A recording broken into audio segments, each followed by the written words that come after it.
নমস্কাৰ সমূহ অসমবাসী ৰাইজ মোৰ নিউ ভিডিঅ'লৈ আপোনালোকক সকলোকে স্বাগতম জনালো। तो आओ यार शुरू करते हैं बिना किसी बकचोदी के। এতিয়া আছে খেতি কৰা সিজন, তো চাৰিওফালে খেতি কৰি আছে মানুহে, তো খেতি আমিও কৰিছো। আজি আমি বোকা বোকা দিয়া হৈ গ'ল। আজিৰ পৰা আমি ধান ৰোৱা ষ্টাৰ্ট কৰিম। বলক আজি ধানৰ গোচ ল'ব গৈ আছো, লগত গৈ আছে लेकिन एक सेकंड কোন গৈ আছে দেখা পাব, দেখুৱাই আছো আপোনালোকক। ভিডিঅ'টো শেষলৈ চাব, একদম স্কিপ নকৰিব। গাইজ ফাইনেলি আমি আহি আমাৰ মাটিখিনি পাই গ'লো। ইয়াতে ধান লগোৱা হ'ব। এইটো বোকা দিয়া হোৱা নাই, বোকা দিব, কাৰণ মাটিটো লম্বা আছে। গৰু দি কেনে বোকা দি আছো আমি। আগৰ ফালে বোকা দিয়া হৈ গ'ল, তাৰপিছত এইখিনি বোকা দিয়া হ'ব।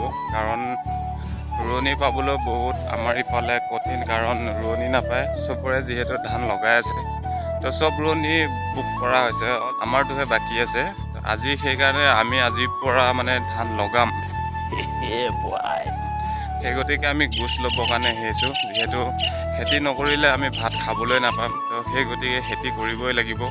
তো তাৰ কাৰণে আমি কঠীয়া তুলি চব ৰেডি কৰি ৰখোৱা হৈ গ'ল।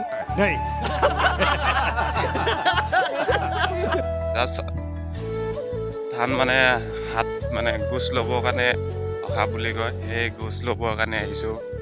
এয়া আগে আগে গৈ আছে, দেখা পাইছে আমাৰ ধুনু গৈ আছে আগে আগে। তো সি হাত ল'ব, গতিকে বলক কেনেকেনো হাত লয় আজি চাওঁ। আমি সকলোৱে গম পায় হাত লোৱাটো কি। সেই গতিকে কচু লৈ আহিছোঁ। হাত লোৱা টাইমত গোচ লোৱা টাইমত এই কচুডাল পুতি দিয়ে আৰু ধূপ ধূনা জ্বলায়। তো সেই গতিকে বলক এয়া চাওক গাইজ, চবফালে ধান লগাই লগোৱা হৈ গৈছে আৰু। এইবোৰ হৈছে কঠীয়া, এইটো বেলেগ মাটিত লগাব লাগিব। আৰু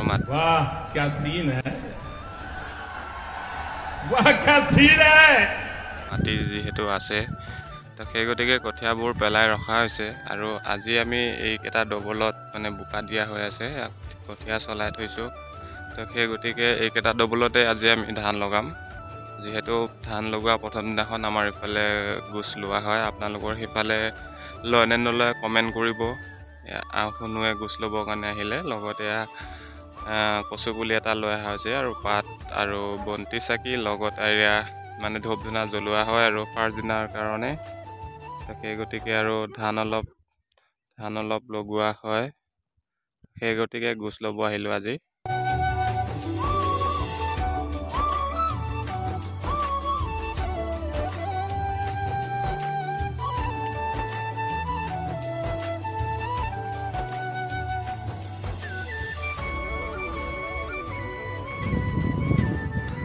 এইটো হৈছে আমাৰ সুন্দৰ এটা ভিউ। যিহেতু ধান লগোৱাৰ পাছত মাটিবোৰ চাব ইমান ভাল লাগে।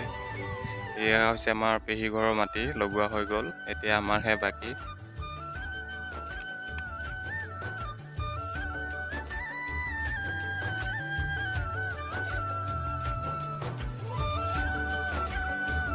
গোটেইখিনি বস্তু সজাই লোৱা হৈছে, যিহেতু বন্তি চাকি জ্বলাব লাগিব।